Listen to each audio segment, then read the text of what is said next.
Hey y'all, movie retrospective time. Yeah, Return of the Living Dead, right? Yeah. Yeah. This is another one that's been on my list since like the beginning, back when I first made the list, and this is one that's been requested like a whole bunch of times. Yeah, we grew up with this one. We've seen it a million times. Yes, this came out in 1985, a horror comedy directed by Dan O'Bannon, who was one of the writers on the original Alien. So, there's that. I think he was one of the co-writers on Life Force as well. But, so what happened with this movie is that even though it's called Return of the Living Dead, and it does reference George Romero's Night of the Living Dead, it's actually not in the same timeline, but I really actually kind of like the way that they did this. What ended up happening behind the scenes, right, was that George Romero and this dude named John Russo, they had worked together to make Night of the Living Dead. And after they kind of like went their separate ways or whatever, John Russo wrote a novel called Return of the Living Dead, which was kind of supposed to be like continuing the story. And he adapted a screenplay from that book. Now, initially, what they were going to do, so like the studio bought it. Tobe Hooper, famously of Texas Chainsaw Massacre fame, was originally supposed to direct it, but then he went off to do Life Force, so they gave it to Dan O'Bannon, who had been tasked with rewriting John Russo's screenplay. Now, what Dan O'Bannon wanted to do was that, I guess, he didn't want to step on Romero's dick, but he did want to like reference it so it was kind of in the same universe. So what he ended up doing was he ended up making the zombies completely different, but he made it, and this is referenced in the movie, where the events of Night of the Living Dead actually really did happen, but when George Romero made a movie about it, he had to change the details so he wouldn't get sued. You know what I mean? Mm. So in this like universe, the shit with the zombies is real. It's just it was fictionalized for that movie, and so the Return of the Living Dead and the subsequent sequels are like what really happened, which I thought was a pretty clever way to like go about it. It doesn't really matter though. It all kind of fits in together anyway. It does kind of. When you think about it. I mean, you can watch all those movies side by side and enjoy them all. Yeah. I mean, now this is definitely the best one. I think I've only seen, I saw part 2, which is decent. It's not, as iconic or as fun as this one, but it has its moments. It's not as serious as Night of the Living Dead. No, not by a long shot. It's more kind of like Day of the Dead. Yeah. Remember the very last fucking Romero one, Day of the Dead? The weird thing about this one, and one of the things that I really like about it, and one of the reasons why I think it's still like kind of a popular cult movie nowadays, is because it has this really like kind of a comedic tone to it. Yeah. But the story itself is actually really bleak. Yeah. You know what I mean? So it kind of has that really cool like 80s, I don't want to call it schizophrenic necessarily, but it does have this like horribly existential dread type of story, but then it's like has funny shit going on in it. Yeah, it's kind of like Day of the Dead meets the one with what's the one I'm thinking of with fucking one where the guy goes out the house, fucking Evil Dead. Evil Dead. Oh, okay. It's kind of has that kind of that silliness of Evil Dead. Yeah. To it. Okay. But I loved Evil Dead. Yeah. And when we saw Evil Dead when it first came out, it actually kind of scared me.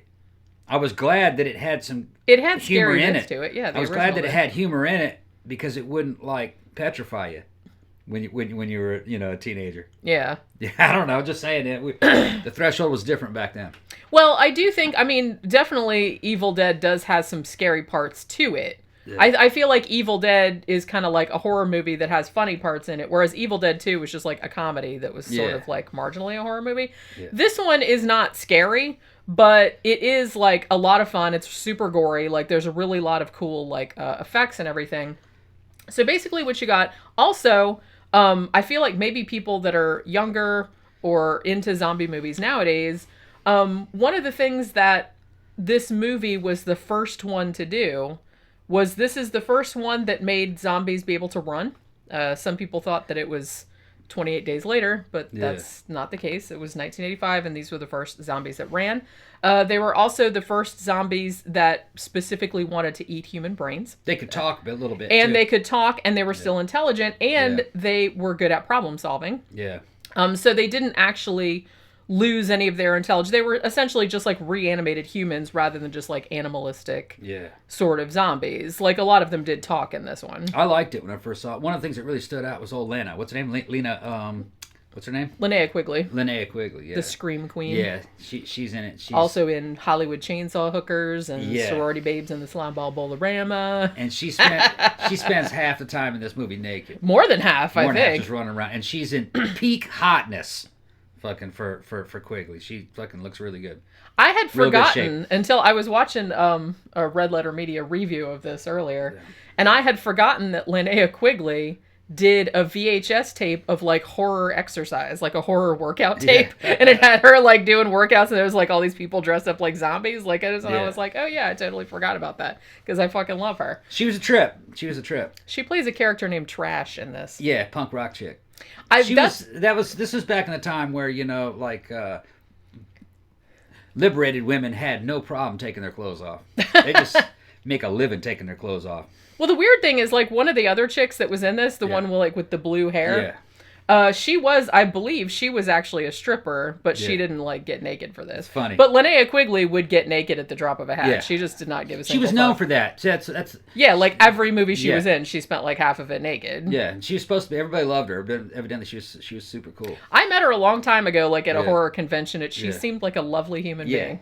You know what I mean? Yeah. But yeah, she's kind of known for, like, you know, sticking the lipstick in her boob and fucking sorority babes and, like, just doing all this crazy shit. She knew how to liven up a movie, you know, a movie from that era. She knew what these movies were and went along with it. You know what I mean? She was an attraction. Well, yeah, big time. I mean, that's why everybody still remembers her fondly to this day. Every teenage boy fucking was looking for that fucking Linnea Quigley fucking movie.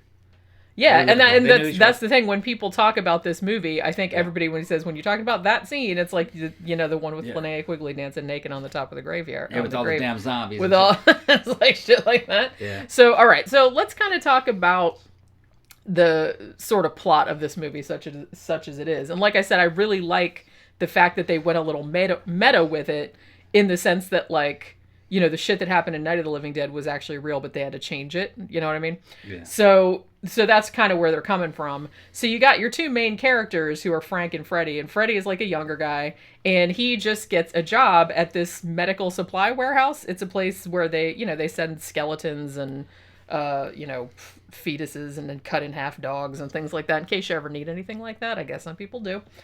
So when we start out, he's just got a job there, and the older guy, Frank, is like training him, like showing him the ropes around the warehouse and whatnot. So as they're like eating lunch or like, you know, talking or whatever, he's like, hey, you ever seen that movie Night of the Living Dead? Oh, that's a real story. And then he says, coincidentally, that it's like the military was working on this stuff that like supposedly reanimated corpses. Oh, and guess what? The reanimated corpses were accidentally sent here 14 years ago. I think it was 14 years ago. And they're still in the basement. You want to see them? Yeah. So, of course, as you would, the dude's like, fuck yeah, I want to see that shit. You also find out in this movie that zombification also affects animals. That's right. That's the first. Yeah, that's another thing that I think this might have been the first one to do that, because not only did the little cut in half dog come to life, all the butterflies that were pinned on the wall, it was just like a second gag, but all the dead butterflies started flapping and stuff like that too, which I thought was like a really nice touch. And it doesn't matter how rotten something is, it shows that was another thing that they because like some of the ones that come out of the graveyard later on are just like skeletons with eyeballs. And they can still talk and they can still move around and everything like that, which, you know, from a physical standpoint is at the end of the movie some nuclear stuff happens, which kind of makes you think it ties in with Day of the Dead. Remember how they were down in it? Which I guess that might fit in the timeline, maybe. Yeah, it's almost like it's kind of like a parallel universe. Like I said, it's like one commenting on the other. Yeah, the spirit of the time, you weren't supposed to be over-analyzing shit. You just watched the damn movie. Oh, yeah, it's like Day of the Dead. You didn't worry about what year certain things happened in. You know what I mean? Well, wait a minute, hold on. Is this 1981 when that's happening? Or what? You know, what's up with... When was the other movie made? What year was that supposed to be happening? We didn't think that way back then. Well, the thing about it nowadays is that audiences, because they have seen so much and they've consumed so much media. Audiences nowadays are a lot more sophisticated, so you can't get away with just like hand waving stuff anymore. You really have to like be on your shit, and you have to make sure everything and make lines everything up in a make sure timeline. everything fits together, because if it doesn't, someone will call you out on it in seconds. Back then it didn't matter. We knew it was just a movie. Yeah, everyone was just like, whatever, it's just fun. You get to see Linnea Quigley's boobs, and it's like you get to see zombies eating people and whatnot. But yeah, so what ends up happening, another thing that this was kind of like, where this differed from Romero's zombie universe, was that you know, in most zombie movies, it's like, oh, you shoot them in the head and they die. In this one, you couldn't kill them, which in a way makes it scarier. Yeah. Because like, there's one cadaver like in this medical warehouse, right? And when they accidentally get, bust the gas out of 2,4,5-trioxin or whatever it's called. And when it gets out into the warehouse and the one cadaver, the yellow cadaver, comes back to life, the first thing they think of, as you would if Night of the Living Dead was real and if other zombie movies were real, was that, you just like bash it in the head and it'll die. So Clu Gulager's character, I love that Clu Gulager is in this. He's fucking great in this. I still remember him from he was in a movie that was on Mystery Science Theater. I think it was San Francisco International, like that TV movie about the airport that had Pernell Roberts in it. But yeah, so Clu Gulager is in this too, and he's like the big boss, like the owner of the medical warehouse. So they're all just like, get it in the head and it'll die. So he sticks the pickaxe through the fucking head, and that doesn't do anything. So then they're just kind of like, okay, well, cut its head off. So then they cut the head off, and that doesn't do anything either. And then they cut it into pieces, and each piece can move around independently. Yeah. So they come to the conclusion, as you would, and even though this is what kind of like sets off the much larger, zombie outbreak, is that, we have to take it across the street to my friend who works at the mortuary and put it in the crematorium and burn it all up, because otherwise it's just going to we can't kill it. Yeah. So they end up going over there and burning the body that they've already cut up. They burn all the pieces of the body, and the smoke that comes out of the crematorium goes up into the clouds, causes acid rain, and then the acid rain comes down to the cemetery across the street and wakes up all the zombies. Yeah. And as I said, like, all the zombies in this one are still intelligent and they are fast. And so in a way, like I said, it's a funny movie, but also if you think about the implications of it, and also that you can't kill them, it makes it like much scarier. Because the thing about it too is that, when one of the characters, Tina, because there's also, the punks who were like waiting, they were a friend of Freddy's and they were waiting across the street at the cemetery, like for him to get off work so they could pick him up and go do whatever they were going to do. So one of the girls, Tina, she's like trying to run away from the very famous zombie, the Tar Man, who was the one that was originally in the barrel from the army. And she locks herself in this thing, and the Tar Man knows enough to get like a winch and like, put a chain and like pull the door off the hinges. So these are not like dumb zombies that'll just sit there and like paw at the door like while you're in there and shit like that. They will figure out how to get your ass and eat your brain. And that was another thing that they went into too, is that they gave a reason for why they eat the brains, because they find this one zombie woman who's just like half of it. She's like all rotten, and she's just has her little spine sticking out there. And she kills one of the punk characters, who I think his name is Scuzz, if I'm not. Yeah, the punk rockers were quite over the top. They were over the top. They were kind of funny, but in a fun way. Yeah. So she kills Scuzz, and they capture her and strap her to a table, and it's a great fucking effect. It's an animatronic. And it still looks fucking fantastic. I love that they had the detail of like her little spine, which is kind of going back and forth, like kind of like Pookie's little snumpy tail does, now that I'm thinking about it. But her little spine like goes back and forth like that, and like spinal fluid drips out like onto the table and stuff. I'm like, oh, nice touch. But yeah, so they ask her, it's like, why do you want to eat people? And she's saying she doesn't want to eat people. She wants to eat brains, because that is the only thing that alleviates the pain of being dead. Okay. And this made me think that, like I said, this is a bleak movie if you think about it, because these zombies that have been reanimated, they can feel what being dead and rotting feels like. I guess the hunger kind of did a similar thing Yeah. to that too, because they were still conscious. Yeah. That was vampires and like not zombies, but Yeah, I think with them though, it wasn't pain; it was just extreme age. yeah, They I just think felt that was really, kind of really more. old, I mean, yeah. they did like fall apart at then, and I guess Yeah. that killed them. But the thing about this one is that the implication being that as rotten as you were, like or skeletal as you were, or anything like that, that you would still be able to feel that. And the two characters, Frank and Freddy, from the beginning, who were the first ones to like get the full brunt of the the trioxin when it came out of the tank. And they like got knocked out, and then they started looking like hammered shit. Like when they're walking, they're all pale and like their eyes are all red and everything. And then it ends up they just are in more and more pain. But it ends up that they are also dead, but they're still walking around, and so they kind of go into they can feel like the pain of like being dead because like rigor mortis starts to set in. You get like the blood lividity like of the pooling and the thing, and they can feel it because they're still conscious. Yeah. So that's a pretty horrible idea, and I'm actually like surprised that another franchise didn't pick that idea up and run with it, because think how fucking horrifying that would be.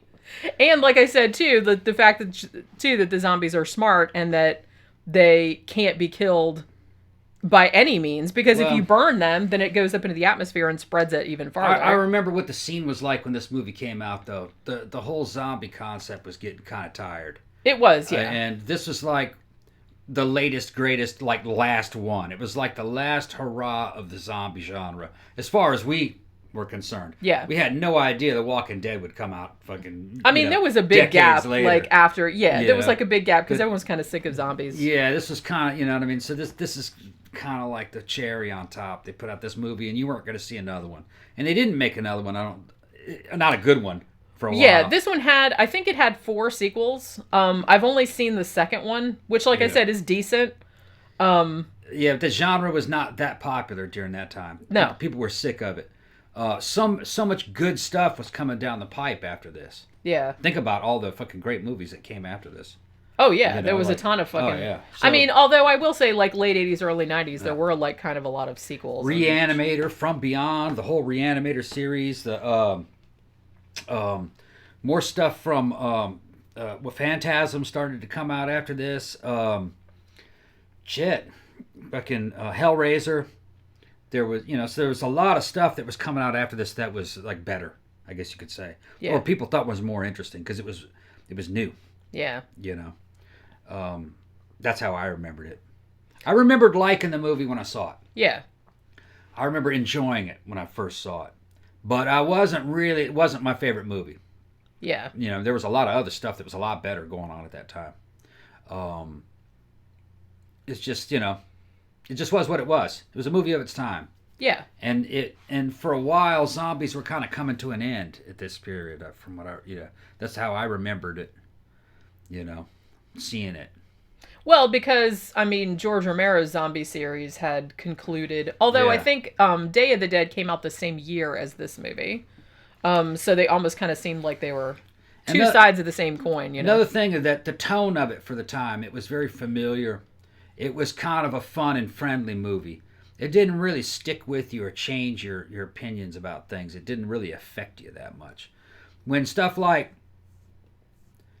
Phantasm was kind of scary, kind of spooky. What the fuck was that? You know what I mean? Especially Phantasm 1 and 2. It was pretty neat. Yeah. That would kind of stick with you a little bit more. That's just how I remembered it. Yeah, I mean, this one is definitely much more just like a fun exploitation type of movie. I don't even know if he was trying necessarily to do a whole other thing with the zombies. Yeah. But that is essentially what happened. And I mean, it's funny because, like I said, I don't even know because they've done so many parodies since then of zombies going around going brains and stuff like that. But this movie is where that came from. There was there was nothing like leading up to that. That was just like a detail that he added. It's funny how the movie never really went away. Yeah. You know what I mean? I saw the movie and enjoyed it, but it just kept coming back. It never really went away. Even though, you know what I mean? I didn't really think it was that great at the time. But you watch it now and it does hold up. Yeah, it's like I said, it's a lot of fun. And the thing about it is that I really love, and I was like watching something else about it today, like some behind the scenes shit. And apparently what they did was that, I mean, there had been like weeks and weeks and weeks of rehearsals of like all the actors and stuff. So they had gotten very used to one another, and it was almost kind of like they ran through it like stage plays and stuff. So you can kind of see how, you know, a lot of the characters in the scenes, they're all like talking over each other, or like yelling over each other like real people would in that situation. Now, the shit is over the top. But that's one of the things that makes it funny is that, you know, particularly the characters of, you know, Frank and Freddie, who were like, you know, the older guy and the younger guy who work at the medical warehouse and who start out everything. Their interaction between each other is just so funny because, like I said, they do everything that you logically would do. Like, you know, you're confronted with a corpse that is zombified. It's like you try to get it in the head, just like the movie says, which cracks me up when Freddy's like, you mean the movie lied? Because, like, it doesn't work. And it's like, okay, well, now we'll cut the head off, and then we'll cut it up, and then we'll, like, put it in the oven and all this other kind of stuff. And so it's believable, like, the, you know, the way that they go about, like, you know, trying to get rid of this problem. But then they are slowly, I guess, because the situation just keeps getting worse and worse, because they don't realize that burning the corpse caused the acid rain that made all the other, you know, zombies wake up. So they're just getting like more and more and more hysterical, like as the movie goes on, just because everything's getting worse and worse, and they don't know what they're going to do. And then you get all these fucking zombies. It's like, and like I said, they do shit. They call the cops, they call the ambulance, they call everything like that. But the zombies like overrun, like, you know, and there's a very funny, like, famous scene where one of the zombies like eats the two paramedics' brains and then calls on the radio for more paramedics. You know what I mean? It's like to send more paramedics, more cops, so they have more people to eat. It's like, you know, the cops come, they cordon off the area, but it still doesn't work. They're still like overrun because there's so many of them. You know, and subsequently, you know, it just seems like it's kind of spreading, and there's like so many that they can't like contain it anymore. And then finally they do like what maybe they should have done at the beginning, was like call the 1-800 number that was on the side of the tank. Like, hey, if something bad happens with this tank, maybe you want to call this number. So they finally do that at the end of the movie, like as a last resort. And they get this guy like in California who I guess for 14 years has been on standby, like waiting for this news, because they didn't know like where these bodies got sent to or where this stuff got sent to. So it's like now that they know where it is, and they're like, well, they check out the situation. They're like, well, the place is overrun. It's Louisville, Kentucky. That's not where they shot it, but that's where it's supposed to be. And they're like, well, just nuke it. Yeah, the guy's supposed to be in something that we had back in then, or they were working on it. They planned on it. It's called an MX missile, which is a damn train system, and it was supposed to be a big train system with fucking nuclear missiles that you can move around on train tracks, so the Soviets would never know where your missiles were. It's called the MX system. They never made it, but they kind of had a mock-up of what an MX missile system would look like. They used like a model of a German railgun from World War II. That had him in there, and he launched a nuclear missile and destroyed. Where was it? Knoxville? It was Louisville, Kentucky. Okay. Like I said, they shot it in Burbank, but where the cemetery was supposed to be and everything, even though they built that cemetery gate and everything like for the I don't think that would have worked though.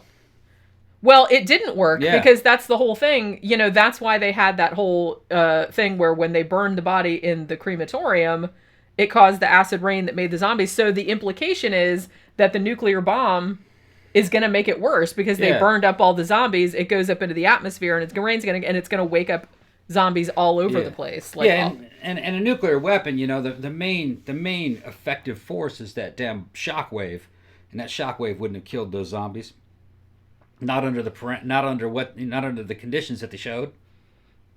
Yeah. You know what I mean? Because if you couldn't cut them apart, how could a shockwave kill them? Yeah. So, yeah, it wouldn't have worked. I don't know why they did that. Like I said, it was just kind of like they were just making the statement that it's like it was supposed to be fire that killed them, and then, but burning them up spread the infection even more. So, really, like I said, that's what I mean about this being, like, really bleak. There's not only that whole, you know, you can feel like what it's like being dead, and you can feel yourself rotting and stuff, which is a horrible idea, but also there's really no way to defeat them because even blowing them up or burning them and stuff like that just makes the problem worse. Like a typical 80s horror sci-fi because you're spreading it. Yeah, like a typical horror 80s sci-fi movie, you know, it's not really that well thought out. I mean, you know, there's a 1-800 number, and the military knows how to fix the problem, but they don't know how to fix the problem. And that's typical. Well, I think that, and I mean, I'm not sure if this is what they intended or if they even thought as much about it as I did, but I thought that had they called that number at the beginning, like before the shit really hit the fan, then probably they had some kind of contingency measures to prevent the outbreak, like being like, hey, don't burn the shit because it'll spread even more. But since they waited until the very end to call that number, there was nothing else they could do rather than just like nuking the shit. It looks like the only way to stop the outbreak is like what you saw in the beginning of the movie. You'd have to catch them all and put them into damn drums. That's where they came out of. Yeah, which I'm not sure how. Catch them and put them in a 50-gallon oil drum. I'm not even sure like how they did that originally, but it doesn't matter. They don't go into it. Right. I think all they say about now the chemical trioxin, 2,4,5 trioxin, that was based on. It wasn't based on a real. There's not like a drug that reanimates corpses that we know of. It wouldn't shock me if there was, but it was actually kind of based on a couple of real chemicals or like shit they were working on that was like experimental. But I think they mentioned in the movie that I think the chemical wasn't it initially made to like kill marijuana plants or something like that. Probably. But then it ended up like reanimating corpses, and they were like, oh, well, is this a feature or a bug? We're not really sure. But it did start like waking up all these corpses that's they put them in the tank, and that's kind of where it's probably nothing more than Roundup. Yeah, it maybe was something like that. Yeah. But yeah, so there's like such great shit in this. One, I have to say the Tar Man zombie, one of the best zombies of all time. He's fucking looks great. He's all goopy. The guy that was in it, I can't remember his name, but the guy that was in the like under the suit or whatever, he was an actor, and he worked a lot with Jim Henson. Like he was in some of the Muppets and all that kind of stuff. So he was like a puppeteer. And he was like really great in this. Like the way he moved was really good. And also I want to say, what's the deal with the dude that owns the mortuary? Ernie Kaltenbrunner. I think he was supposed to be based on like a real Nazi or something like that, because he did have, I mean, the pistol he had was like one, and he had a picture of Eva Braun, right? Like, yeah, Eva Braun up there, a picture of Hitler. He was listening to German National Socialist military music. I guess he was supposed to be an ex-Nazi. I guess it's like it was just that was one of the funniest things to me. He didn't look like one. That's what I mean. It's like, but that was one of the funniest things to me is that they put all that in there, but then nobody brings it up, and like nobody, and he's not like outwardly Nazi-ish or anything. No. He's like he seems like an okay dude, and so I just thought it was kind of funny that they just like made those references and no one said anything. I think it was supposed to be something kind of like Dr. Strangelove. Yeah, maybe that's kind of where they were coming from. Yeah. Also, can I say that the soundtrack for this is fucking great. I love the soundtrack for this. It had like a lot of, you had 45 Grave, you had TSOL, The Damned, The Cramps, the last song was The Cramps. But it's like, I feel like this movie, some shit ended up happening with it later on where I guess there's been like copyright issues with like some of the songs in there. So I think that some of the subsequent re-releases, like on Blu-ray and stuff, they had to like swap out certain songs because they couldn't get the rights to them. I think the Damned one in particular, there was some issue with the rights and they had to like put a different song in there, like in later iterations.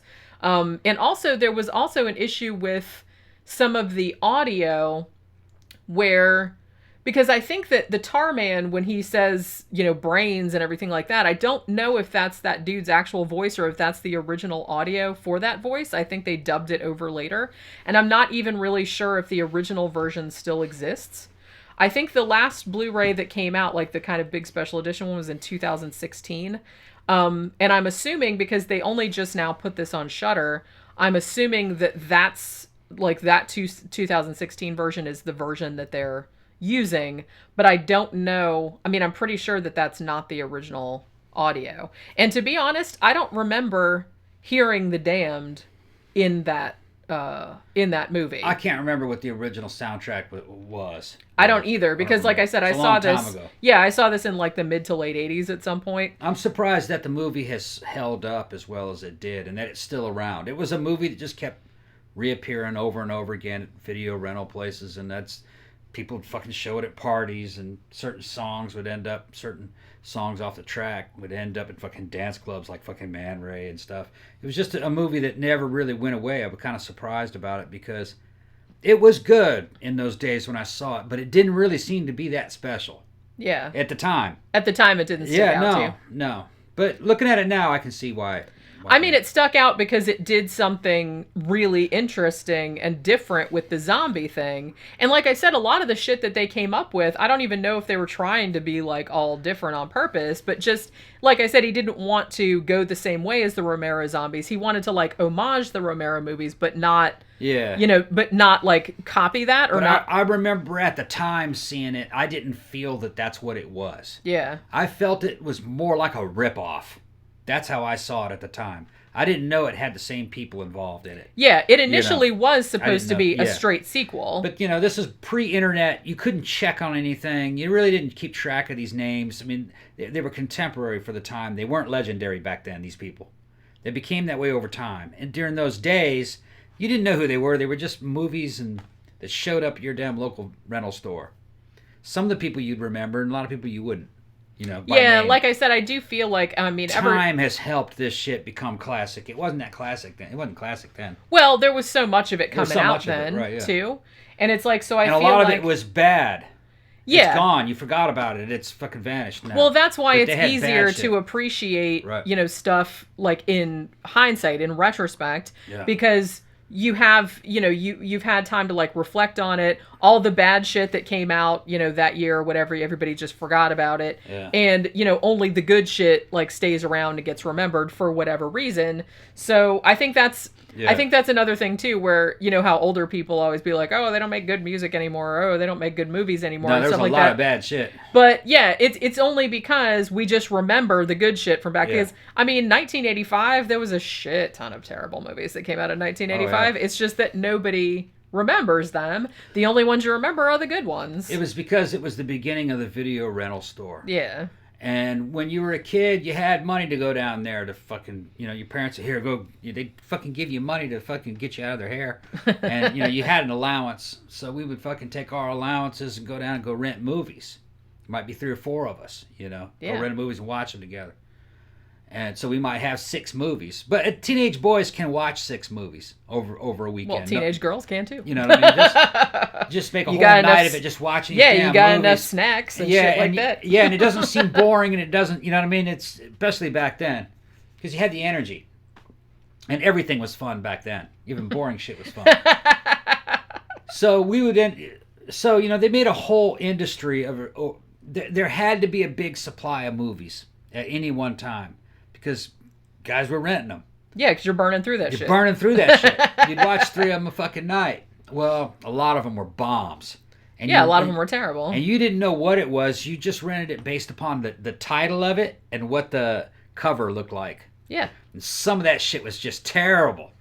Well, a lot of the covers were way better than the movie. Yeah, you see that cover and go, oh, that'll be good. And then you take it back there and you're like, oh, this shit sucks. Sometimes they were so bad they were good. Sometimes they weren't. Sometimes they were just boring. You just like, I can't get through this, and we just change it. Yeah. And it's kind of a bummer because sometimes, I used to go in there and fucking love the covers for like Microwave Massacre and stuff like that. But then like you'd rent it and you'd be like, well, that wasn't as cool as I was hoping. Yeah, there'd be like fake versions of the Terminator. Yeah. Fake RoboCop movies. Those were fucking terrible.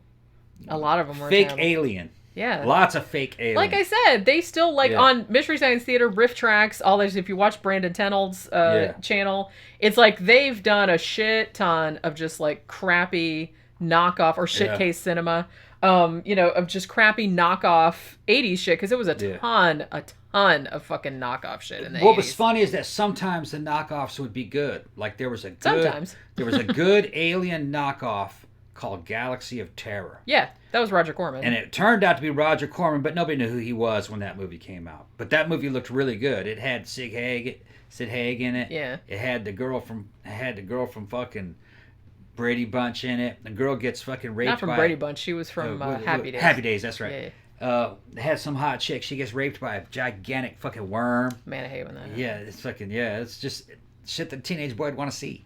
Although Roger Corman was a pretty big name by the 80s because he had made all those really cool Edgar Allan Poe adaptations in the 60s. When we rented it, we didn't know who Roger Corman was. Yeah. Okay. Had we known who Roger Corman was, we wouldn't have rented it. Yeah, because it's like that he did shitty movies mostly, okay? But the special effects were done by the dude who did Alien and Terminator. What was his name? You mentioned his name. Which one, James Cameron? Or James Cameron. Well, he did some of the shit on Galaxy. He did some of the special effects in that movie. Yeah. And some of it looked like stuff out of Alien 2. That movie was punching way above its weight, I have to say. Galaxy of Terror. It ends like shit. It's just got a terrible ending. I mean, Roger Corman's kind of hit or miss. Like I said, I love his Edgar Allan Poe adaptations. But he did some really, knockoff... But you got to give the dude props. He never lost money on a movie, and he had a career since the fucking 1950s, man. There was a bunch of fake Star Wars movies, Battle Beyond the Stars and shit like that. Star Crash. That's probably the best known one. That's Italian Star Wars. That shit fucking sucked. That's probably the best known one. But you know what? Never forgot it. And then there was fake Mad Max, like fucking Metal Storm. Remember Metal Storm? And fucking Adventures in the Forbidden Zone. There was a ton of Mad Max ripoffs. I said, they did some of them on MST. There was one called Warrior of the Lost World or something like that. There was the same thing, like a wasteland with a guy on a motorcycle or whatever. And it's like, so that was like that's like a whole fucking genre at this point. I remember liking fucking Metal Storm. And it was supposed to be in 3D. It had fucking cyborgs in it, all kinds of crazy shit. I don't remember if I saw that or not. What was it called? Something Hunter, Adventures in the Forbidden Zone. It had Molly Ringwald in it. I remember liking that one. Oh shit! For some reason, I wanted to say Buckaroo Banzai. Space Hunter? No, I don't remember that. I think it might have been Space Hunter. Molly Ringwald was in it? Yeah, Adventures in the Forbidden Zone. Well, shit! Now I gotta look that up and see what the deal with that is. I remember kind of liking it. Yeah. I haven't seen it in a long time, but back in those days, I liked it. Yeah. Yeah.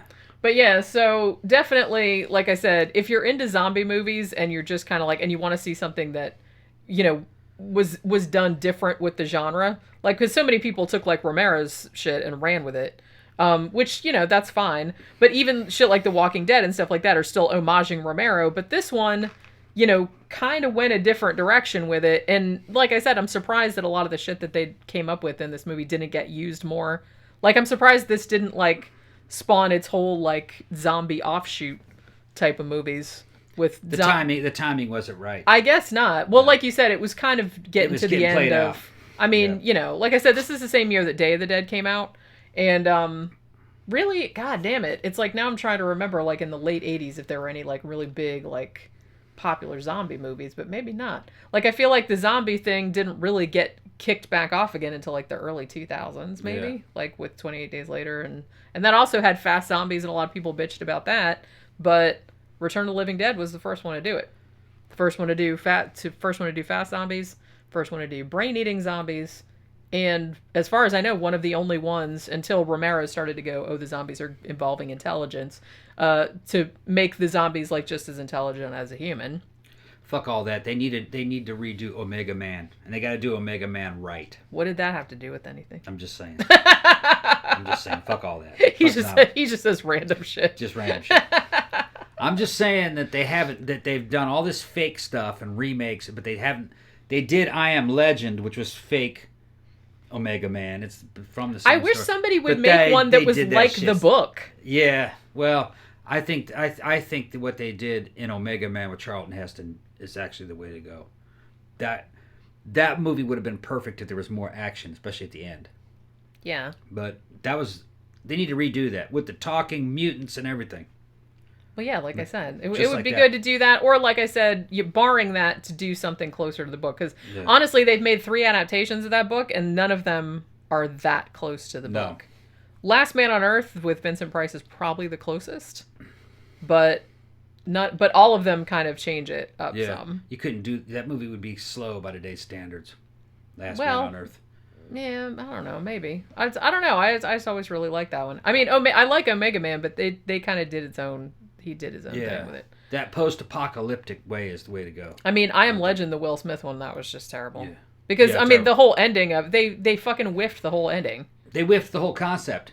Yeah, it's it's not even anything... It's they took the whole fucking point of the book and just, shit all over it. You're supposed to be the last man on Earth. You're the last one. That everybody else is of either a vampire or some kind of a mutant. You know what I mean? And you're trying to survive. That's how it's supposed to be. You're the monster. Yeah. That was the whole point of the book.